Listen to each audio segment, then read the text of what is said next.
Moving on, at the moment we can log in, but we cannot log out. So as a next step, I suggest that we will add another link to the navigation, which will be used for logging out. Just to remind you, we are rendering all navigation items within index.blade.php component that is located inside of now folder. And as you can see in here, we are fetching all navigation items that have to be rendered from the configuration option under key now items. Let's open up watch.php configuration file, and here we can see all navigation items. And to this list I'm going to add another entry for logout link. So now within this callback, when we are deciding which navigation items we have to hide in case user is authenticated, we're also going to exclude another entry in case user is not currently authenticated, because there is no point to show logout link if user is not yet authenticated. And there we go, now in the browser we're seeing that logout link is shown since I'm currently authenticated.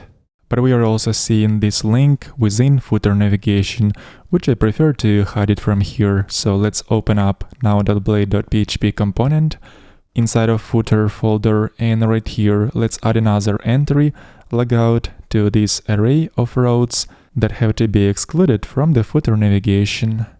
Alright, cool, moving on. Now we have to decide what to do once user is going to click on this logout link.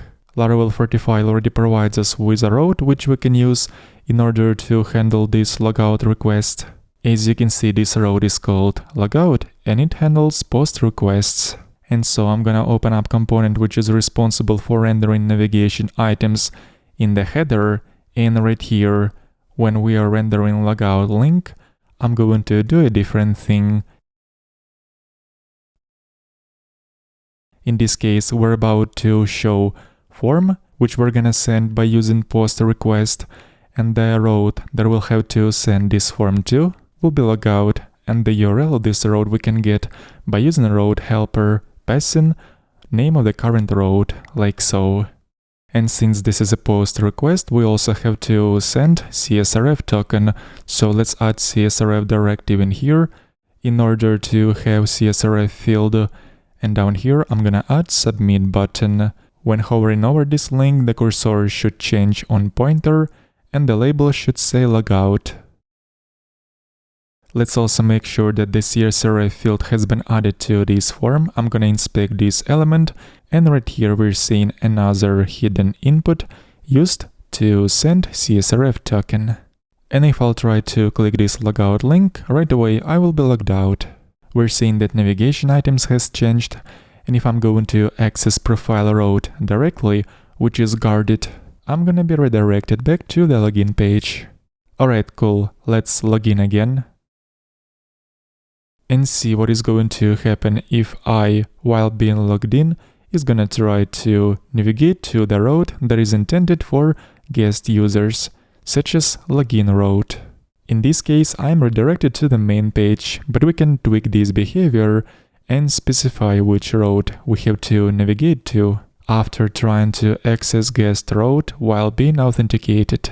And to do so, let's open up app.php file, which is inside of Bootstrap folder, and right here within this with middleware callback, I'm gonna call method redirect users to on this middleware object, and as a parameter we have to specify the path of that route that will have to be redirected to when trying to access guest route while being authenticated. So let's try it out. I'm going to directly access login route, and in this case, we are being redirected to the profile page, just like we have intended to. And that's about it for this lesson. Link to the source code of this project will be as always in the video description.